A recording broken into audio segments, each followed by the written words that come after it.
long ago is that some of them were really very good at this. So we were trying to do round the world. So we extended it that way. So they're doing their back taps with the round the world in, maybe every third one or something like that. So think about where you could take that one or how you can pull it back down. Right, looking at aiming next. I think that underarm throwing, aiming is sort of almost undervalued. And I'll talk about more why you really need to encourage as much of this as possible to get some accuracy from the children. So this little aiming game is a great little one. Again, I'll show it to you. We differentiate it, which will be obvious in a minute, and then I'll talk more.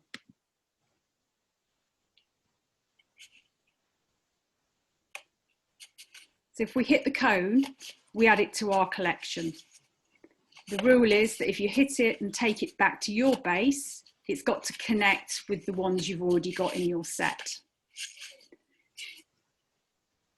Making it harder, increase the length, and these two decided on the length themselves, but you can see how suddenly the success rate is really diminished very quickly.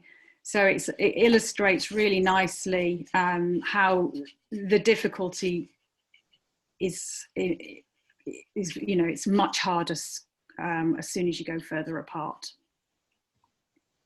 The nice thing about this one is that it self-differentiates.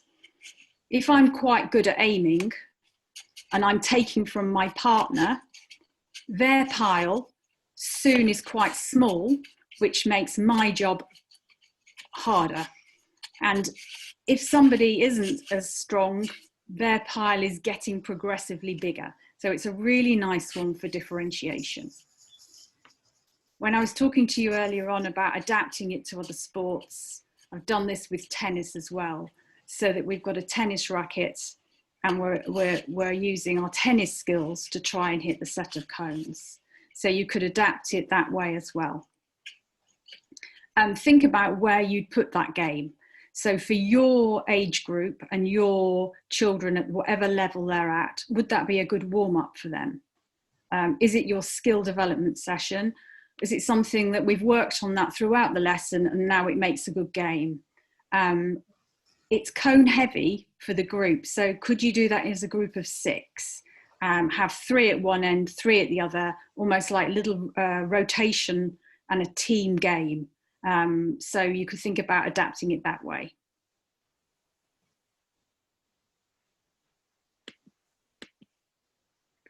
And going on to further progression with developing the aiming, now looking at the overarm throw. This one is definitely intended as a relay game, but again, I only had 2 children. So you'd have 3 at one end and 3 at the other end. A team of 6, and the key thing of this is after the overarm throw, you follow the ball and you join the back of the other line. So going back to that initial poster we looked at, we're building up stamina here because we're expecting them to travel after the throw. So quite a lot of movement involved here.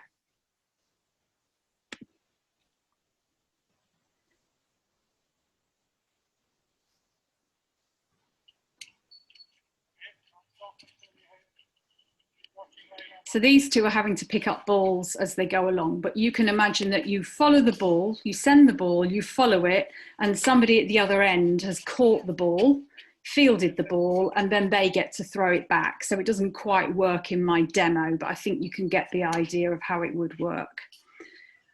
You've got, if you set this up with your class and you've got groups of 6 and you've made it into like a competition, then it's self-differentiation as well, because as you hit a stump, for example, when you've hit the stump, you can take the stump out and I like keep it almost like a point system, but then you've got fewer stumps to hit at. So it's quite a nice one. I think here it's Layla asks if she can take it out. She takes it out because she hit that stump. So that's what she's done there, and she's taken it to one end. And then as a little extra, there's a ball with the ball on the tee. And if you hit the ball off the tee, then you've either got extra points or you've won the game completely. You could add that as an additional challenge into it. I was going to say something else. That's what I was going to say to you. The kind of point of the tee, of the ball on the tee as well.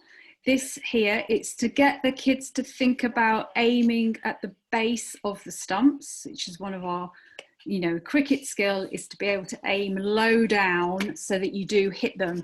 So that's encouraging your pupils to actually be aiming low down, if that makes sense.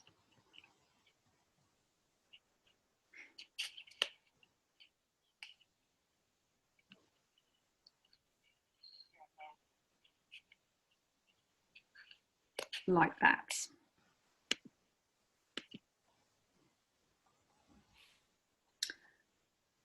Next little game, thinking about a ball that is traveling along the ground and the picking up of the ball and the returning it in, which would eventually be returning it into the wicket keeper or to the bowler.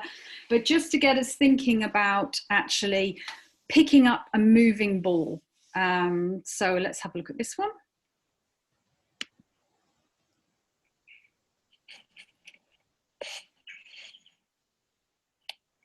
Now, if you want to do that with a bigger group, then you could say have 3 or 4 in your group. What I refer to as the tunnel here, you can have a little group in there and just the person on the end then has to run and collect the ball and send it back in. So you can mix that one up a bit. The cones at the end, the 2 red cones, you could add a challenge to the person that's rolling the ball. Can they roll the ball and reach that gate? And then they could have some points for that if you wanted to make it into a sort of point system. So you could add that on as an extra. The children could face the feeder. Joel's got his back to the feeder here, but you could do it where you can see when they're going to release the ball. But it's a nice little activity for thinking about reactions, get the person rolling to think about their aim, and to get that turn in and that one-handed pick up and throw back in. Obviously you can think key stage 1, you can think about the distance, you can obviously make it much a shorter distance, and you might just ask the children to pick the ball up and roll it back to their partner, or they could run it back to their partner. That's another option you could do there.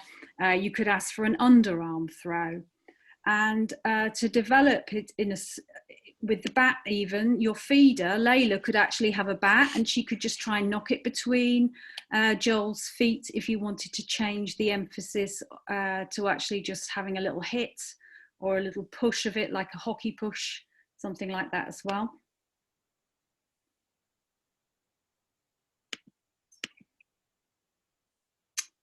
Right, moving on to thinking about the actual batting.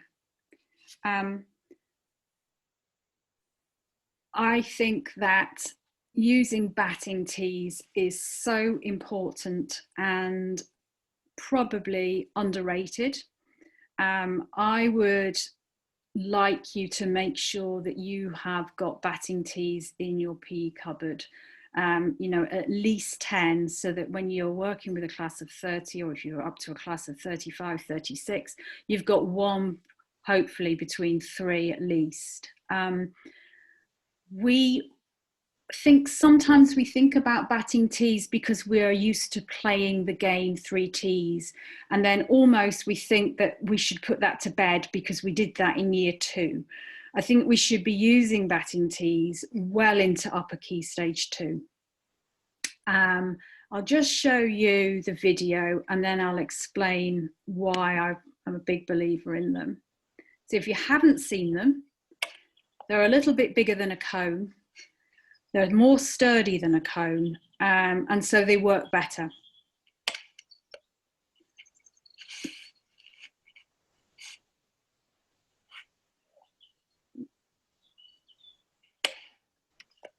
So when we're learning to hit the ball, if we're not using a tee, then we are so dependent on whoever is feeding the ball to us.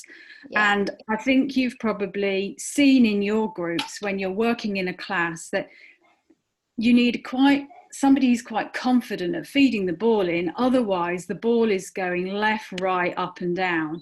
And that batter does not get good quality practice of just striking the ball. Yes, in an ideal world, we'd like to be, somebody feeding that ball in consistently.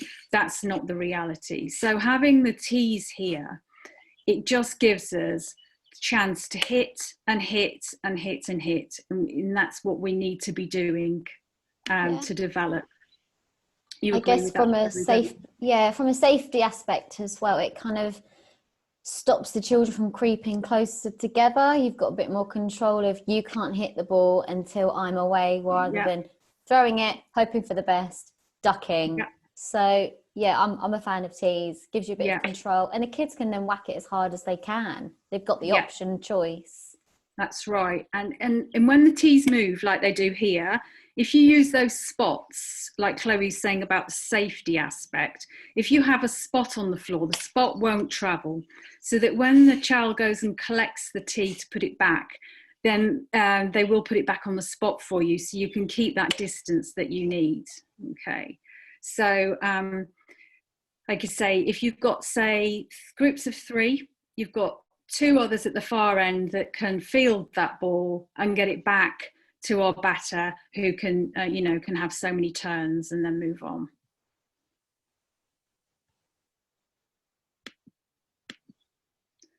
So looking at how do we bat? What should it look like? I think sometimes you'll notice when the children are using the tees that you might find they have quite a sort of baseball rounders sort of approach to it. They're sort of swiping out to the side, or if they've played golf, it looks a bit more like a golf shot. So if you want to help the children and you're trying to develop that cricket shot, what you see here in Layla is what you try and encourage in the children. Now, we don't want to overemphasize this. We just want them to hit the ball. But if we can, we'd like them to, as you see here, Layla's position in front of the stumps. She's lined up, so she's protecting her stumps. The kids might not understand at the moment why that's important, but you could just teach them to stand in front of the stumps. And when they are playing games, it'll start to sort of, oh yeah, I realise now why I need to do that. But if we could just teach them to stand directly in front, they can be a little bit oblivious to the stumps because they've not actually played the game, so they don't really understand the purpose of them. So we could do that. Layla here is just about to hit the ball, so you can see that her front foot has moved towards the incoming ball. And the foot has turned a little bit as well. So there's some movement in there in her feet. She's moving into position. The foot's moving as the ball approaches. Her head should be, as that ball bounces now, her head should be over the ball. She's got the back lift ready. Children can find it really difficult to get any power in their shot if they've left the bat on the floor, if the tip of the toe of the bat is on the floor. So try and encourage them to have that back lift, to have it ready to get a bit of oomph going when they hit. The vertical bat, I find that really hard to get the children to do, but you've got to persevere with that. Like I say, otherwise it starts to look like a rounder's shot. So try and encourage that bat to go back straight if you can. And sometimes the children will back away from the ball as if they're just trying to leave it first. So just try and encourage them to sort of attack it. Anything to add to that, Chloe? No, just that look at the picture and look at where she's standing on the lines, utilise what you've got on the floor. We can talk about equipment as well. Sometimes that can be limited. Sometimes schools have stumps painted on walls. Use that. Just utilise what you've got as well. Just I've sometimes for some bizarre reason, sometimes in your PE cupboard you've got like traffic cones. Yeah. or those the cones like that, to say that the floor's wet, just Yeah. borrow those. But if we go back to Joel now and look at the video, hopefully what we've just discussed there, you can actually see as he's hitting the ball. So look for the back lift, look for the toe, the front foot moving, look for the vertical bat, and look to see if his head is over the ball as he strikes it. So, you know, that's what you're aiming for. You're not going to get that with all children.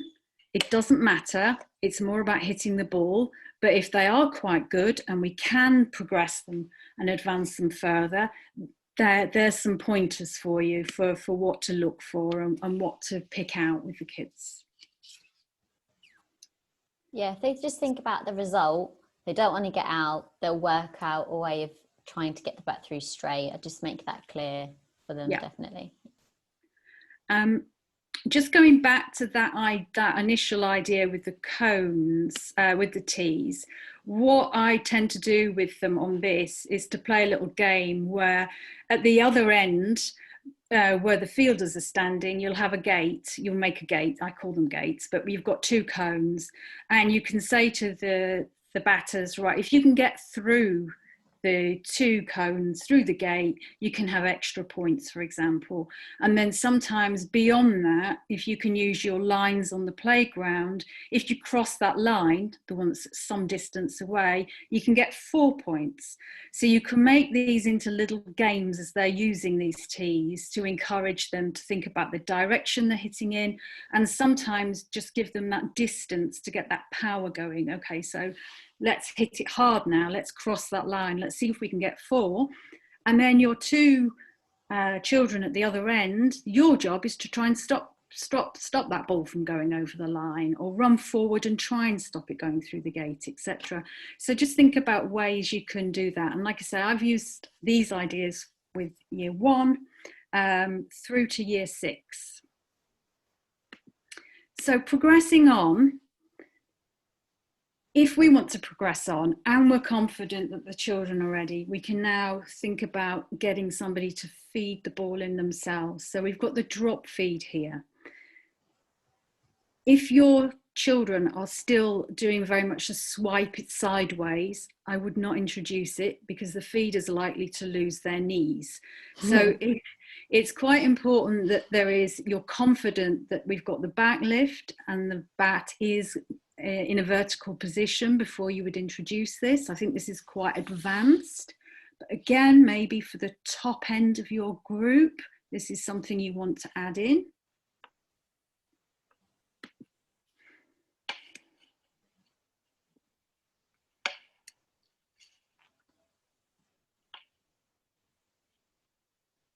There's her target through the gate. Again, you could have some fielders there at that end that are going to try and stop that happening.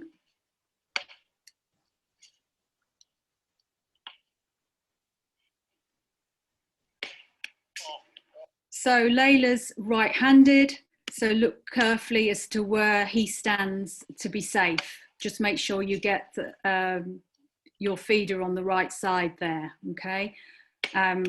Straight arm out, just drop the ball. Much more of a challenge for them.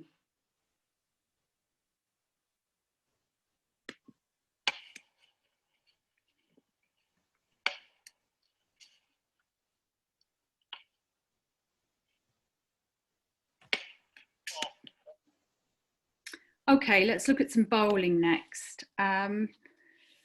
If you're not a cricketer, you might find all the other principles that we've looked at and think, yeah, okay, that's, you know, something you're familiar with, striking the ball. You might feel less confident with the bowling, but we can break this down and make it easy to teach, okay?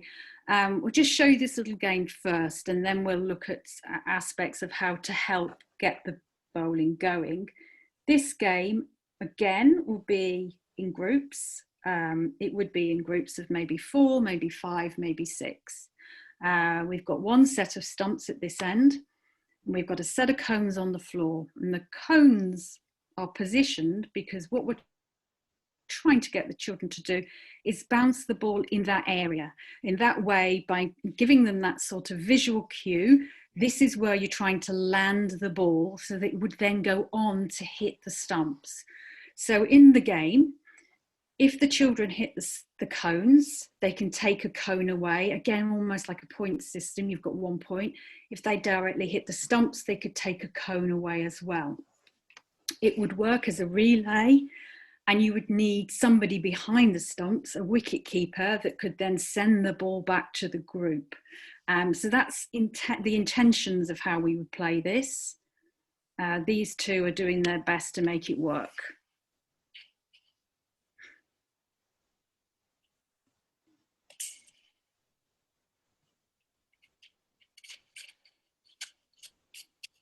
It is a good activity to get the whole class involved. You can have it quite quick turnaround, doesn't it? Yeah, it gets very competitive.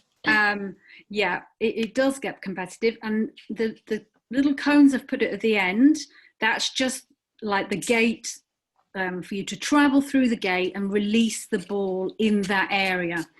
As they become competitive, they'll either be backing away or they'll be coming further and further forward. So that's a little pointer for them to sort of come through that gate and release in that space.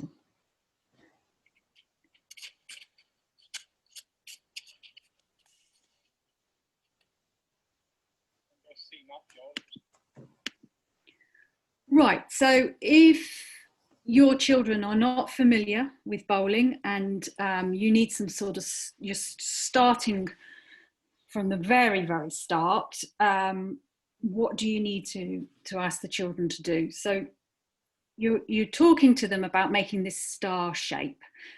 Some people describe it as like a windmill, but that's the sort of action, that's the kind of starting shape you want. The back arm is the straight arm, that's your key point.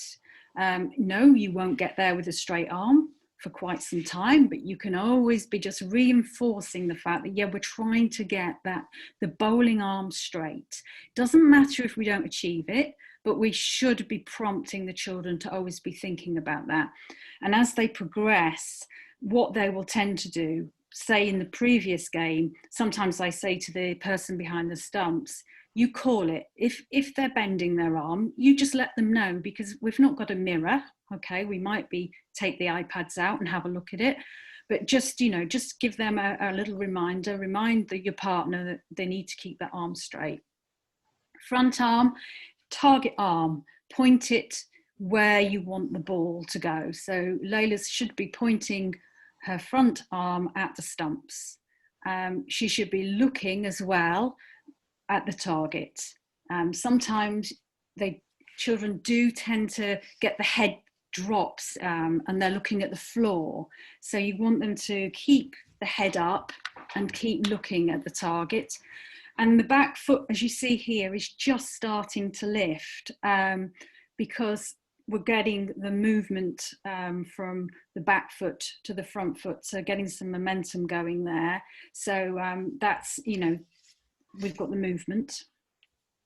We've just had a question in the chat box about what age would you introduce this bowling action? I would introduce this is a picture of Layla standing side on. Ooh, yeah, fantastic. Zoom. Side on, straight up, just at any age. So years 3, yeah. Brilliant. Side on, and just getting them having that straight arm, just getting used to having it, because the arm doesn't want to go straight, it wants to bend. So the sooner we can get that feeling more natural than that for bowling is great. So just in a star shape, and in a way get them to just fling it a bit like a catapult, so we get that momentum going. So years 3 really. Yeah, the children, some of the children would like you to say, okay, it's okay, bowl underarm. Because like Chloe says, it's kind of unfamiliar. It's probably something you don't use in any other time, but yeah. No, persevere and they'll soon get it. Yeah, go for it. Right, so here we've got the video just to illustrate what this star shape looks like in motion. Fantastic. So looking at that, you can see that kind of what we call the windmill, where one arm drops as the other one lifts. And so that's kind of why we use that analogy, just to encourage them to see the sort of movement, the drop of one arm. So you should see straight arm, target arm pointing. She should be keeping her head up as she looks towards the stumps. There shouldn't be a drop in the head there. She should keep looking, and you can see now the transference of the weight, and she sort of tips a little bit. Yeah. And I'd say for those that are quite young, start off side on, just moving your arm, and then the progression would be to bring that back leg through at the same time. So it's the coordination of using one side of the body and then the other. Yeah. And I find that you don't actually need to teach them sort of put the step in, like you said, Chloe. It kind of comes naturally as they try and improve the power. They will naturally start to make that movement themselves, but that follow through will happen. But if you see a child that's particularly sort of stuck with their feet are grounded, then you can just ask them to follow through. A lot of questions you get when the children start is the children will say to you, my ball is going really, really high. So you get this really high loop. And that's just about when the bowler releases the ball. So if you find that somebody's got a really, really loopy ball, then what you want to say to them is release it when your arm passes your ear. So just a little cue there for you to think about, because the opposite of that is if we let go of the ball really, really late in that windmill action, it will bounce on the floor in front of our feet. So that might be something you might need to say to individuals. I wouldn't make a big deal of it, but if somebody is consistently looping it really high up, that's what you can say to them. Just release it when your arm passes your ear. And the other thing I was going to say about bowling is you'll always find somebody in the class who can do it. So if you as a teacher don't feel comfortable doing the demo, you'll always find somebody who can bowl, and you can always use them as your demonstration. A little game here, I don't have a video of it, but this is quite a tricky game, but it's just a variation of the one we showed you a few minutes ago, where, same principles, but just a little bit of a different idea. It's where we've got the colours now, and so if we hit a cone, we can swap two cones now in the pile of cones. The cones are in the same position, they're in front of the stumps to help us and to encourage us to bounce the ball, pitch the ball in the right place.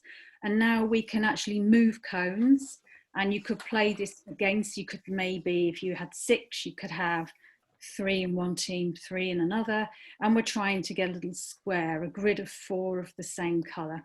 So just the same activity, but just a little bit different if you're thinking, right, okay, what can we do differently this week with this one? You can work it as a team. You could do it as a team where we're working together.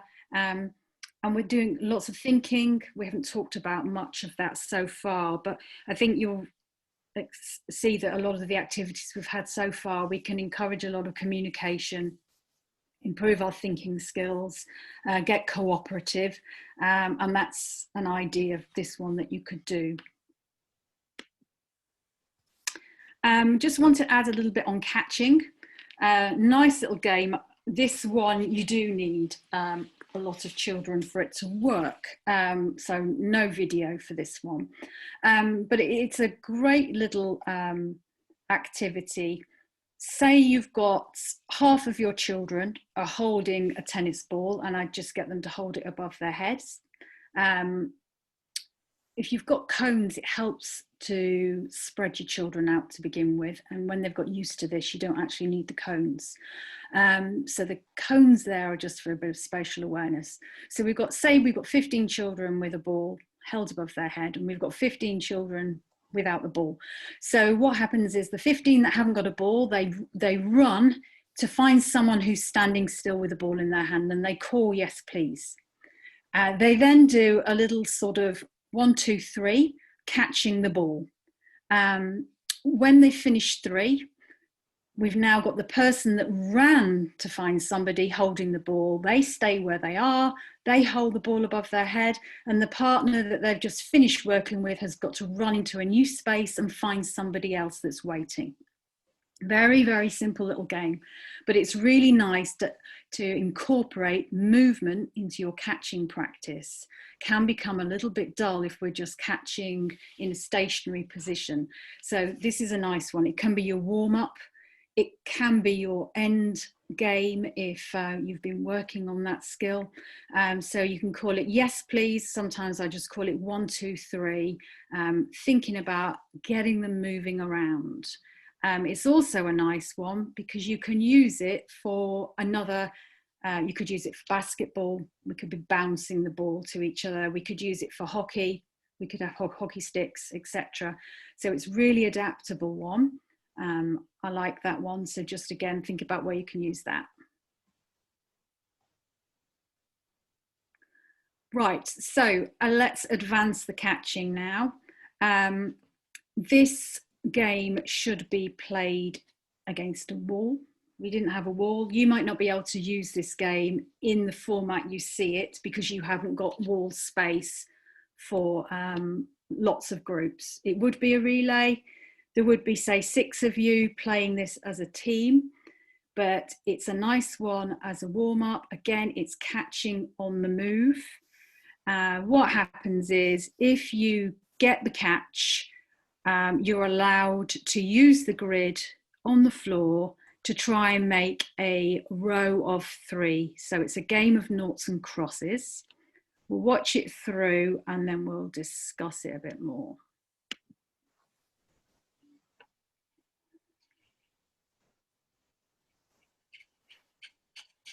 Bounce it off the ball, which is quite funny because we had to have quick reactions on this. Then you would go back, pass the ball to the person who's waiting in your group. And then they would come forward, catch it.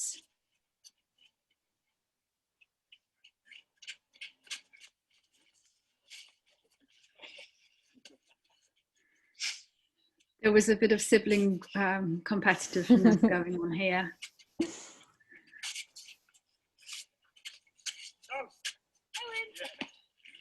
So there we've got the win for the noughts and crosses, okay?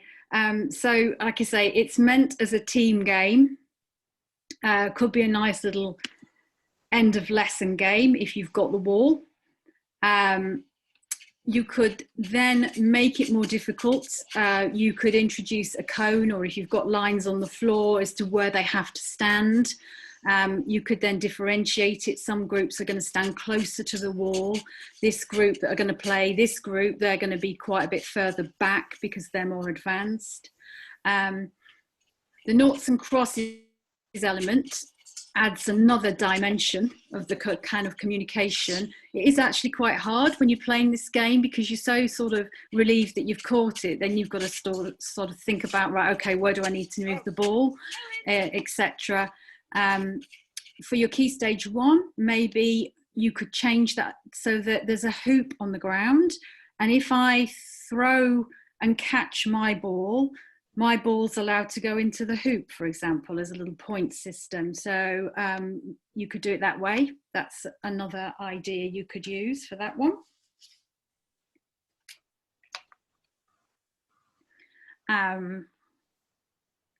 Just looking at my notes. No, we're good. Good to move on. So next thing we're going to do now is just look at a few mini games. We won't spend too much time worrying about the detail of the games because it's a little bit dry and it can be a little bit hard to sort of see.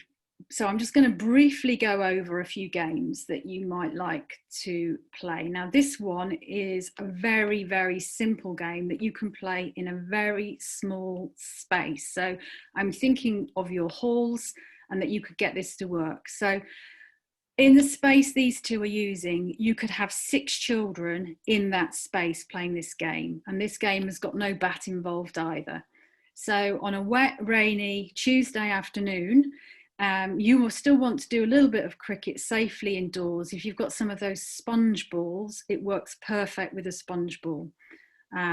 Obviously you can play it outside, but there's no bats, so you've not got bats wafting around indoors. So you've got one feeder, and when you've hit the ball or when you've missed the ball, you've got to run. Now, in a real game, the feeder here wouldn't move from that white spot. She would stay in position because the job of the fielders would be to field the ball and get it back to her. And you can even add a rule that she can't move. So if she drops the ball, then one of the fielders then has to go and get the ball and resend it back to her. So she's got to get the catch in. So that's sort of how it works. You'd have somebody behind the stumps, one of your fielders behind the stumps in case your batter got quite clever and just knocked it behind. To add a bit of challenge to this one, I said to Joel that he had to hit with his right hand and travel right, and then he had to hit with his left hand and travel left, just as an additional challenge there for him. Like I said, you have to run, whether you've hit it far, whether you've missed it. And in this case, we also added, if he hit it out to the sides, he was out. So he got quite savvy and didn't hit it long. He kept it quite short because he didn't want it to get back to the bowler. But you can make your own rules up. You can ask the children to make their rules up. You can do with it as you wish. And like I say, you need the minimum of equipment. It's safe and it's quite good fun.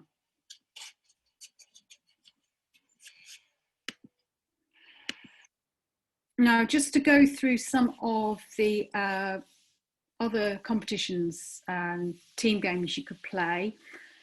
Like I say, I'm not going to go through this in detail because I'm happy to follow this up at another time. I'll just remind you of the three main games and what year groups they're mainly for. So we've got 3Ts cricket, which is a year 2 competition that is, obviously you can teach it to younger children, but it becomes a partnership competition in year 2. So going back to those blue tees that we showed you earlier, your batter gets to hit 3 balls off the 3 tees and then runs around the sets of stumps. There's gates, as you can see, the star gates, so you could get extra points if you hit through those gates. The fielders that you see behind the line, they are not allowed to move until the last ball has been hit off the tee. Then they run into action, and their job is to get the 3 tees back in position. Those rubber spots again are good for making sure they put the tees back in the right place, and they get the balls on the tees. Then they have to run back behind the line and shout stop, and then the batter's turn is finished. So we can score 2 going through the gate, however many times we get round those stumps, depending on how good the fielders are, how sharp they are.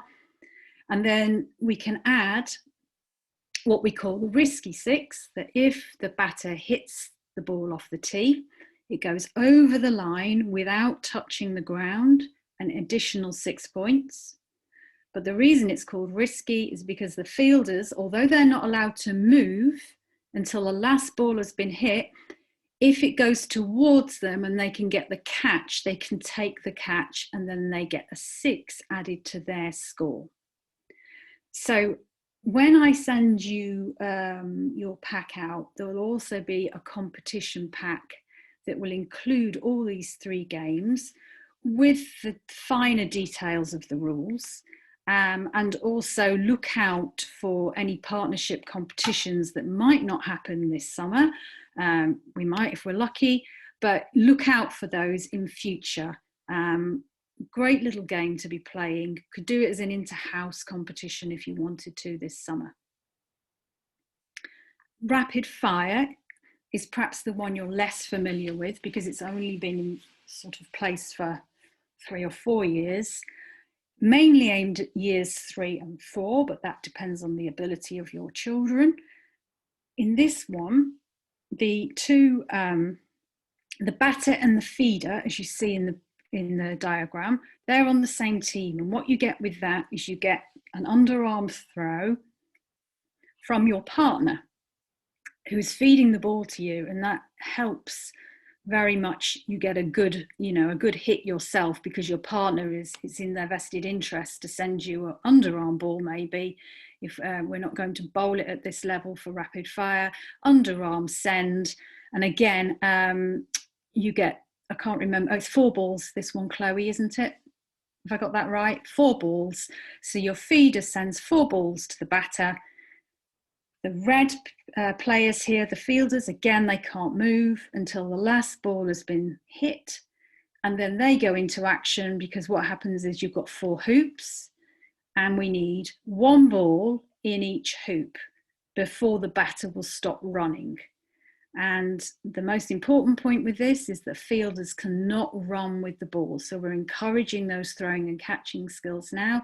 So some of your fielders will go and stand in the hoop, some will go and get one of the balls, but we've got to get a good throw and we've got to catch it in the hoop. And then that's when we can say stop, and we've got all 4 balls caught by different people. So you can't have this one fielder moving from hoop to hoop. But there, again, there's more details in the brochure I'll send you, but a great little game for your 3s and 4s. Quick cricket, you're probably all more familiar with.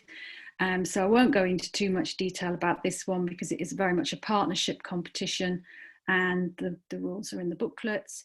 But as I will say later on, I'm quite happy when I'm free this summer to come and help you if one of those competition styles you'd really like to learn more and you want the children, you want me to come and work with the kids and we can learn the rules in detail together. Just quickly, Chance to Shine resources online are free of charge for you to use. And this is a little bit small for you to see, but I just wanted to give you a flavour as to what it looks like and what they are offering you. As you can see, it's in year groups. So if you're teaching Key Stage 1, you just click on that resource. This one is called Skillful Scorer. There's Cool Catcher, there's Confident Cricketer, there's quite a few different ones. And you get 6 sessions in your pack. So this is session 5, for example, of Skillful Scorer. On each session, you've got a warm-up, a skill development, a challenge, which is like a mini game of some sort, and then a little homework task if you fancied added that to your homework sheet at the end of the week. So there's more than you need for a lesson. There's no way you will fit all of this into one lesson. So if you do open it up and have a look at it, do not try and achieve what they're asking you to achieve, but take the elements that you like out of it. So if we just look at this, for example, so this is just the starter activity in detail now when you're on the website. You go into this one, you've got diagrams that make it really simple to understand. All the details, how to make it easier, how to make it harder, how to set it up, how to play the game. You can even give this, upper Key Stage 2, you might be able to give this to the children and ask them to set it up. But it is a good resource. Like I say, there's far too much per session, but there are some nice ideas and some good games that you could take away. And it's, like I say, it's free. You just have to pop your email in, sign up and go with it. So bear that in mind. That's really all we've got time for, but all we've got to say really on that one. Chloe, perhaps in a minute, you could, if there's any questions, we could have a look at some of those. So if people wanted to stay and we could answer some questions. Do we have any questions? Have you got anything? Yeah, if you've got any questions, just put them in the box now. I'll just Yeah. give you an idea on kind of what we're looking at doing this summer. So Karen's just given a fantastic presentation on cricket. These are probably the next steps that we're looking to evolve with Chance to Shine. So I think sometimes we forget that some people don't know what Chance to Shine is. So Chance to Shine is a national cricket charity. It's in correlation with the ECB, which is our national governing body, a bit like the FA for football. Chance to Shine receives significant funding from the ECB and Sport England to run these programs, and we work in partnership with Chance to Shine. So all the stuff Karen has just shown you is they've worked with Youth Sport Trust on that, so it does hit marks of the curriculum. So if you do a session, it's ticking those boxes, but also online it includes videos. So if the kids are perhaps not now, but getting changed in the classrooms, you can have that on in the background or sit them down, and it's very self-explanatory. Also, the Chance to Shine program. So yeah, it involves school delivery. So it usually involves 6 weeks of fun coaching, but with lockdown this year and restrictions and how Easter term's working out in some areas with coaching demand, it's gone down to 3 weeks, or we can offer you an engagement taster day. Now, we are getting at capacity, and I have got a waiting list for some schools in certain areas. So if that's something that you're perhaps interested in, please let me know. What else have I got?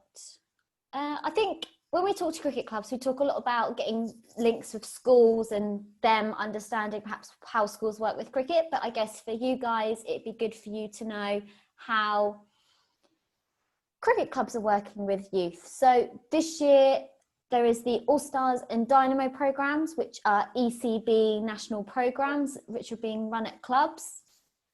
There's going to be quite a lot of a partnership with Chance to Shine and the ECB on these two programs. So All Stars is for ages 5 to 8. It's an 8-week program, lots of fun. I'd basically say it's just Chance to Shine at a club. And then we also have Dynamos, which is 8 to 11, which is another program. And if you think you have any students that are interested, get in touch. We've got specific people on the team that work in national programs, so we can put you guys in touch. Or even if you want to know where your local cricket club is, send me an email. One of the main things I guess I'd say from that presentation is everything that Karen's just spoken about is softball cricket. It's not hardball, so forget the helmets, the pads, and the 5 days playing and teas, breaks. We base everything on short, fun games to keep the children engaged. So if I'd say just forget what you see as cricket on the TV, we've kind of got this fun school product, and it's absolutely fantastic. We don't get any complaints. So I'm saying that now. And just to say what we can follow up with ourselves. So obviously, because of the situation we're in, my diary would usually be full by now, but it isn't. So yeah, if you want me in school to come and work with your staff to do a twilight session, if you want me to come in and work with you because you'd like to learn how to play rapid fire, etc., then we're very much open to putting things in the diary, working outside, keeping COVID safe. So, you know, we'd really like to follow up from today. And if we do any teacher training, any twilight sessions, etc. with you, we have got some equipment that we can give you as an extra carrot.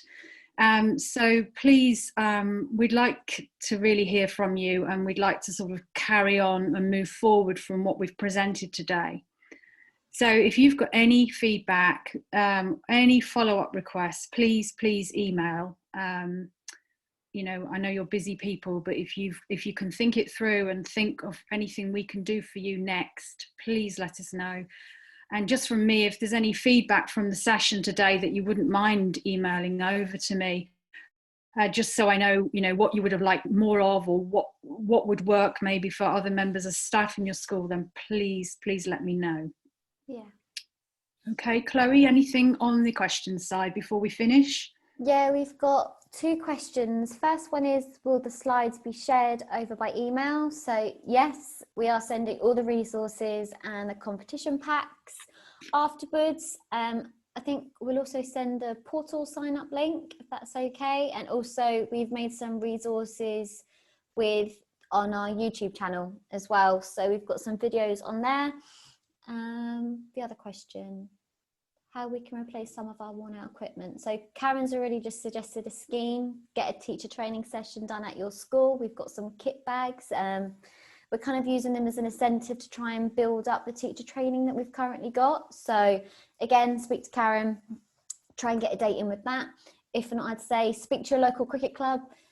They usually have too much equipment. See if they've got any going around. Another one would be, I'm not sure if Sainsbury's still do their sports vouchers. They were going to, but I'm not quite sure. But also speak to your cricket club. They might be able to help fund some equipment. If not, I can send around the link to a reliable website to get some cricket equipment, which is the Chance to Shine shop. Yes, I'll probably pretty I much think the say sports that's where we premium are. has just been, you've just been offered as well an extension on that, I believe. So that would be good to have a look. I think you now have until July, I believe, to finalise your underspend. I think. Yeah, someone's just put it on the chat. Schools can also use their sports premium funding to go towards purchasing equipment. Thank you. Yes, end of the academic year for underspends. Yes. So yeah, we will send a link round to the shop. Just a heads up, some of you might want to write it down. But when you're looking at equipment, you want to look for a size 3 bat for Key Stage 1 up to years 4, and then you want a size 5 bat for years 4, 5 and 6. So there are 2 sizes. I'd recommend getting them both, but if you're an infant school or you're currently and if you're introducing it with reception, you'll have to go a bit lower than the 3s. You just have to look at the sort of generic PE equipment. You can get some nice coloured plastic bats now as well for that are shorter again in length. Yes. Everything we've just said is free. So if you're interested in taking part, if you want some teacher training, it's a free program, it's a charity. So if you have any questions, we're here to help. And I just want to say a massive thank you to Karen. That was a fantastic presentation. Thank you so much for doing that. We've got this recorded as well. And if you haven't got any other questions, I think we'll wrap it up here. Yeah. Thank you so much for the time today. I hope it was useful. Again, if you've got any feedback, please let us know. And thank you, Karen. Bye, everybody. Thank you.